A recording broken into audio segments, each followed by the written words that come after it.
Welcome to Kenton's videos. Enjoy the video. You start by confirming hardware and permissions. That saves time.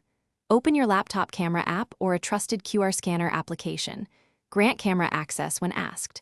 Position the QR code steadily in front of the lens, about 6 to 12 inches away, and avoid glare. This helps autofocus lock quickly. If the app needs a browser, make sure you have a modern browser open. Once the camera recognizes the code, a notification or link should appear. Do not click until it fully loads. Once the camera shows a detection overlay, you act quickly. Tap to focus if needed, then observe what type of data appears: URL, text, Wi-Fi settings, or 2FA token. You should check the preview because scanners often allow copying the link instead of opening it. Use that to inspect domain and ensure HTTPS.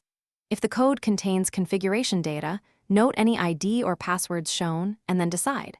Open in browser, import settings, or copy to clipboard. Make choices with security in mind. You finish by following the on-screen instructions exactly, authorize permissions, enter credentials if required, and confirm the connection. If the link fails to open, close and reopen the camera app, restart the laptop camera driver, or take a clear screenshot and decode with a trusted offline tool. Make sure to verify domains and avoid entering sensitive data into unfamiliar sites. If things look off, run antivirus and use a sandbox browser. That one troubleshooting step, decode via screenshot, often reveals hidden payloads. Thanks for watching. Consider subscribing if we helped you.